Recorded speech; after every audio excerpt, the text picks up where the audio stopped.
pastor Keine. Que Deus abençoe o senhor na sua palavra. Amém, amém. Vamos fazer uma oração, pessoal? Estamos no congresso, não é? A nossa expectativa é que seja um tempo muito abençoado para nós. Eu vou fazer uma oração já pedindo a bênção do Senhor sobre todos nós. Já temos orado muito por esse tempo e agora vamos fazer isso mais uma vez. Deus, eu te agradeço muito por estarmos aqui juntos. Peço, Deus, junto com os meus irmãos, a tua bênção sobre nós neste tempo, que seja um tempo muito produtivo, muito abençoado, para que o Senhor, meu Pai, esteja abrindo ainda mais os olhos e o coração da tua igreja, para que possamos ser a luz e o sal que o Senhor tanto espera para este mundo. Nos abençoe, é o que pedimos em nome de Jesus. Amém. Queridos, eu vou fazer uma reflexão bíblica neste momento, tendo em vista aí o nosso tema, compaixão, justiça e transformação social. E para isso vou fazer a leitura de Mateus, Evangelho de Mateus, no capítulo 14, 13 a 21, que diz assim: ouvindo o que havia ocorrido, Jesus retirou-se de barco, em particular para um lugar deserto. As multidões, ao ouvirem falar disso, saíram das cidades e o seguiram a pé. Quando Jesus saiu do barco e viu tão grande multidão, teve compaixão deles e curou os seus doentes. Ao cair da tarde, os discípulos aproximaram-se dele e disseram: este é um lugar deserto e já está ficando tarde. Mande embora a multidão para que possam ir aos povoados comprar comida. Respondeu-lhes Jesus: eles não precisam ir. Dê-lhes vocês algo para comer. Então lhe disseram: tudo o que temos aqui são 5 pães e 2 peixes. Tragam-no aqui para mim, disse ele. E ordenou que a multidão se assentasse na grama. Tomando os 5 pães e os 2 peixes, e olhando para o céu, deu graças e partiu os pães. Em seguida, deu-os aos discípulos, e estes à multidão. Todos comeram e ficaram satisfeitos, e os discípulos recolheram 12 cestos cheios de pedaços que sobraram, e os que comeram foram cerca de 5.000 homens, sem contar mulheres e crianças. Queridos, este é o único milagre, né, exceto aí a própria ressurreição de Jesus, que aparece nos 4 evangelhos. Isso mostra a importância das lições desse texto. E é isso que eu quero meditar um pouquinho, pensando nesse tema, nesse encontro, sobre o nosso papel como filhos de Deus, que refletem a luz dele neste mundo. Eu aprendo aqui algumas lições, e a primeira lição que eu aprendo nesse texto é que sempre haverá uma multidão carente. Aonde quer que Jesus fosse no seu ministério, grandes multidões o acompanhavam. E nesse momento aqui em especial, Jesus se retira com os seus discípulos, as multidões o reconhecem e passam a seguir ele e os seus discípulos. Eles caminharam, essa multidão caminhou cerca de 8 quilômetros pela região desértica, onde Jesus estava com os seus discípulos, e aquilo que seria um retiro de descanso se tornou em uma tarde de muito trabalho. Jesus curou todos os doentes no meio daquela multidão. Mas os discípulos perceberam outra necessidade, a necessidade de comer. E é uma necessidade gritante até os tempos de hoje. Existe uma grande necessidade em nosso mundo. Quase 1 bilhão de pessoas passa fome, segundo os dados da Organização Mundial da Saúde. Segundo o IBGE, cerca de 10,3 milhões de brasileiros vivem em insegurança alimentar grave, em situação de fome comum na experiência do lar e na experiência da família.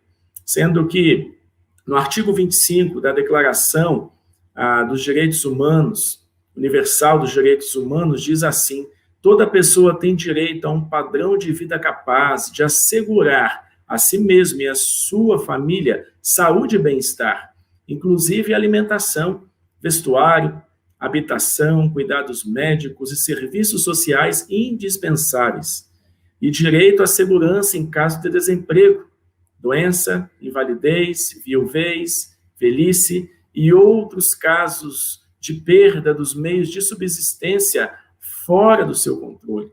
Então, irmãos, o papel da igreja diante dessa necessidade gritante se torna o versículo da divisa desse congresso.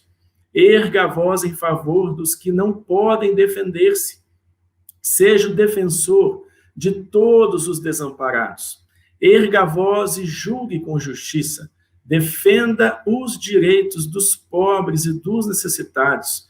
Diz lá em Provérbios, no capítulo 31, o verso 8 e o verso 9. A Igreja de Jesus, portanto, se torna representante, a voz, a defesa daqueles que estão desamparados e injustiçados. Essa é a primeira lição que eu aprendo nesse texto. Sempre haverá uma multidão necessitada. Mas eu aprendo nesse texto também que a visão da igreja, às vezes, ou muitas vezes, ela é limitada e material.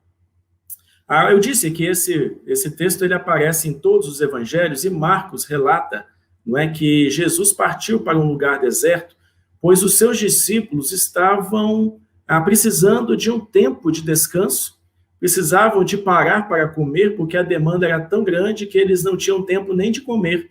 É o que diz Marcos no capítulo 6, de 30 a 32. Diz assim: e os apóstolos ajuntaram-se a Jesus e contaram-lhe tudo, tanto o que tinham feito como o que tinham ensinado.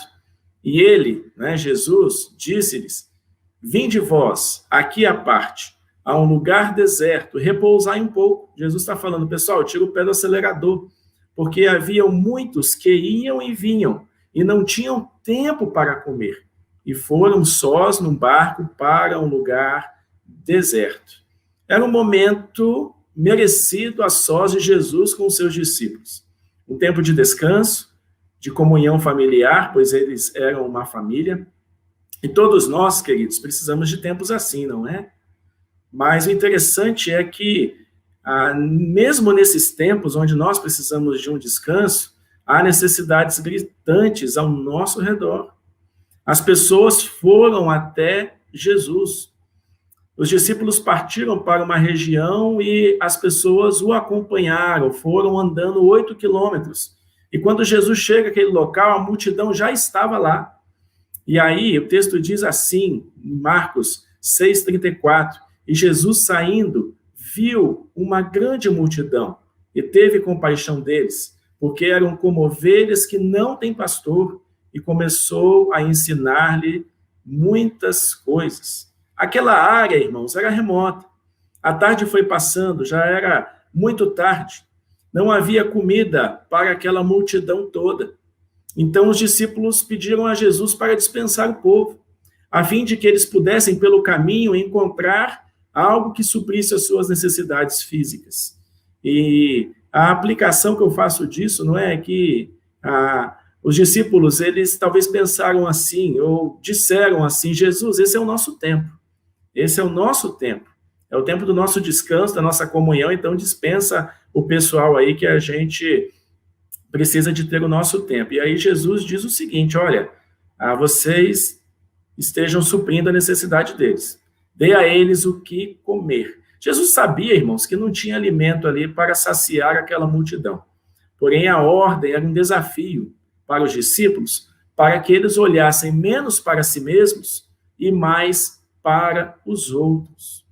É isso que diz o grande mandamento, quando Jesus foi questionado pelos religiosos da época e foi perguntado qual é o grande mandamento, qual é o maior do mandamento. E Jesus fala que é amar a Deus, e o segundo, com a mesma equivalência que esse, ame ao seu próximo como a si mesmo. Nós somos o povo que precisa olhar para as multidões. Muitas vezes olhamos para nós, para as nossas demandas, as nossas necessidades, e esquecemos que há uma multidão de gente que precisa do nosso apoio. Mas eu aprendo uma terceira verdade. Deus multiplica a partir do que temos a oferecê-lo. Aquele grupo tinha pouca coisa. Em João, relata que era um rapaz que tinha 5 pães de cevada e 2 peixinhos. O texto diz que eram peixinhos, não é? Não era um grande peixe, era um peixinho. Mas o que é isso para tanta gente? A proporção ali era um pão e 1/4 de peixe para cada 1.000 homens, fora as mulheres e crianças que não são contadas aqui nesse texto. Na economia de Jesus, o pouco, com gratidão, se torna bastante. E, queridos, numa ocasião de carência coletiva como essa de pandemia que nós estamos vivendo, onde o preço de um arroz, que é a nossa comida mais principal, dispara, é um tempo difícil para nós, é nesse tempo, irmãos, que fica ainda mais evidente a importância da entrega generosa de recursos daqueles que confiam na provisão de Deus, que somos nós, a igreja dele. É ele que nos sustenta. A igreja de Jerusalém é um grande exemplo disso. A igreja cresceu por muitas razões, mas uma razão era o amor que os irmãos tinham uns pelos outros, um amor que alcançava aqueles marginalizados, aqueles que não faziam parte do rol de membros da igreja. E isso era tão importante que qualquer ato que quebrasse o ambiente era digno de morte. Você lembra da história de Ananias e Safira, que prometeram algo, não cumpriram, agiram com hipocrisia e pagaram o preço através das suas vidas. Eu me lembro, quando eu fui pastor de igreja, no ano de 2012, lá no estado do Espírito Santo, houve uma enchente muito grande, uma das maiores da história daquele estado, né? Falo do meu estado. E a minha igreja, no meu bairro, tinha várias igrejas. A nossa rua, onde estava localizada o templo da nossa igreja, tinha várias denominações ali. Era a Rua das Igrejas, era conhecido assim. E começou aquela enchente, e não praticamente todo. Mas eu achei interessante que o único templo onde não entrou água foi o nosso.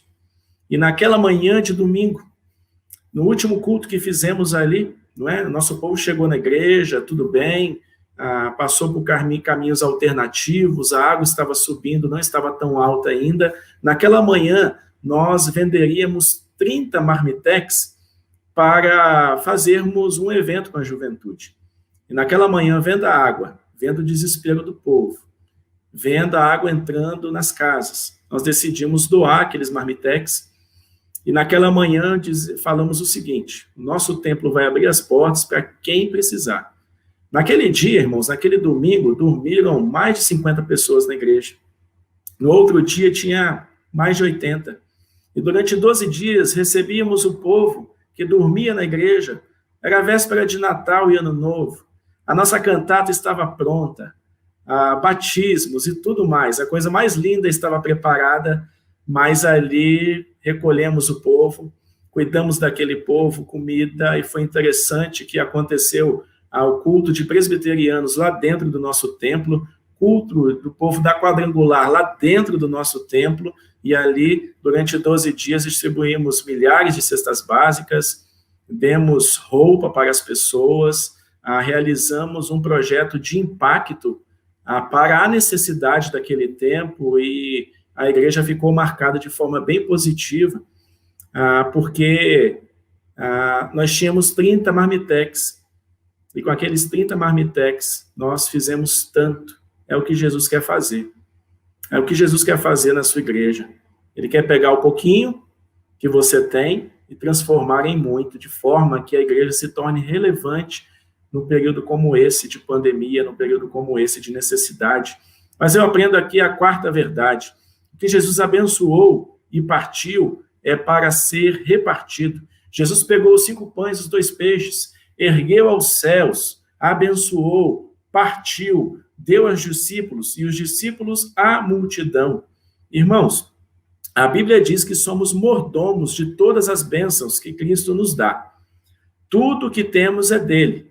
Salmo 24, verso 1 diz: ao Senhor pertence a terra e tudo que nela se contém, o mundo e os que nele habitam. Deus tem nos abençoado. Temos que repartir essas bênçãos. Além das bênçãos materiais, a Bíblia diz que Deus nos deu dons que devem ser usados para abençoar o mundo ao nosso redor, abençoar o nosso próximo. Efésios 4, 8. Por isso diz: subindo ao alto, levou cativo o cativeiro e deu dons aos homens. Precisamos usar os dons, habilidades que o Senhor nos deu para que o reino de Deus seja estabelecido nessa terra.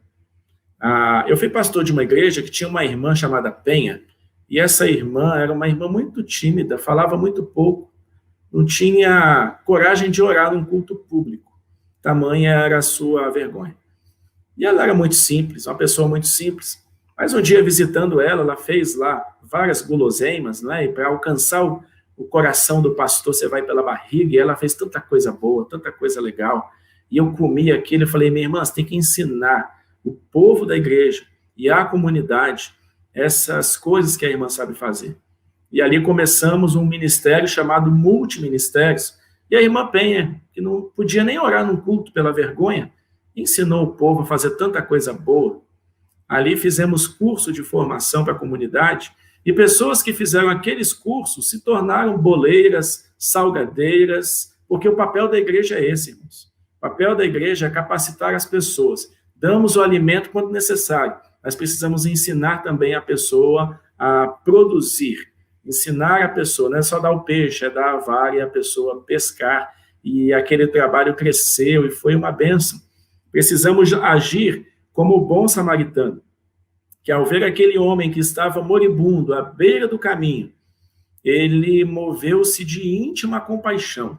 Um sacerdote passou e não deu confiança. O levita passou e não deu confiança, mas aquele homem, que não era a atribuição dele, a vida dele não era de natureza religiosa, mas ele foi instrumento de amor incondicional, mostrando como é o amor de Deus para o ser humano. Aquele homem parou. Todos os outros passaram de largo, mas ele parou. Ele viu as necessidades do seu próximo. Ele aproximou para ver como podia ajudar, e ele investiu o seu tempo e os seus recursos. A Igreja de Jesus é chamada para agir movida por esta íntima compaixão. Concluo dizendo o seguinte, 1 Pedro 2,9. Vocês, irmãos, eu e você. Vocês, porém, são geração eleita, sacerdócio real, nação santa, povo exclusivo de Deus, para anunciar as grandezas daquele que os chamou das trevas para a sua maravilhosa luz. Somos desafiados, hoje, neste tempo, a ser o sal que tempera, que preserva, e a luz que dissipa a escuridão. Nós somos o sal e a luz do mundo, somos chamados Igreja de Deus, somos chamados Igreja do Senhor, a igreja chamada para praticar atos de justiça, compaixão e transformação social. Tenho certeza que nesse tempo aqui, Deus vai nos abençoar de tal maneira. Vamos ouvir tanta coisa boa. E essas coisas virão a nós para melhorarmos. Mas tenho certeza também que Deus vai falar coisas novas que a gente precisa colocar em prática. Então, queridos, com o coração aberto, vamos absorver tudo aquilo que Deus tem para nós. Que Deus nos abençoe ricamente.